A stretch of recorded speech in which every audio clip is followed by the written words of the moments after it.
అనగానే కుహరంలో ఈ cellar chicken కుహరం ఏ ఎముకలు ఏర్పడిందమ్మది?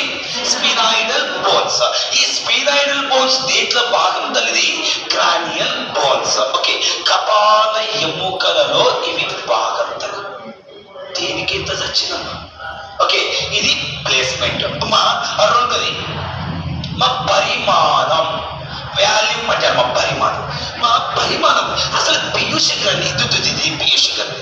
ఈ పీయూష గ్రంథి అనేది మా ఎంత పరిమాణంలో ఉంటుందంటే కదమ్మా, బఠానీ గింజ పరిమాణంలో ఉండే ఆ గ్రంథి ఏదంటే కదమ్మా, ఏ గ్రంథం అది?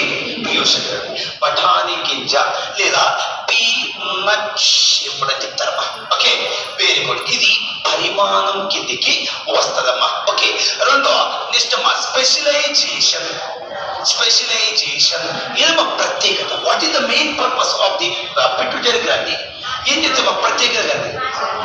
మాస్టర్ గ్లాండ్ అని అంటారు. ఓకే, ఇక్కడ చూద్దాం. వెరీ గుడ్ తల్లి. మనకి పిల్లప్పటి నుంచి మన సార్ వాళ్ళు చెప్తా ఉన్నారు మాస్టర్ గ్లాండ్ అంటారు, మాస్టర్ గ్లాండ్ అంటారు. ఎందుకంటారు? ఓకే, ఇక్కడ చూద్దాం బంగారు తల్లి. మా రెండు మూత్రపిండాల పైన అమరి ఉండే గ్రంథి ఏదమ్మా? Adrenal gland. రెండు ఊపిరితిత్తుల మధ్య అమరి ఉండే గ్రంథి ఏదమ్మా? థైమస్ గ్రంథి. మా యొక్క వాయునాళానికి ఇరువైపుల అమరి ఉండే గ్రంథి థైరాయిడ్ గ్రంథి. దాని వెనకాల బిహైండ్ లో అమరి ఉండే రెండు జతల గ్రంథి ఏదమ్మా? థైరాయిడ్ గ్రంథి. ఓకే, మెదడు పై భాగంలో అమరి ఉండే గ్రంథి ఏదమ్మా? పీనియల్ గ్రంథి. ఈ అన్ని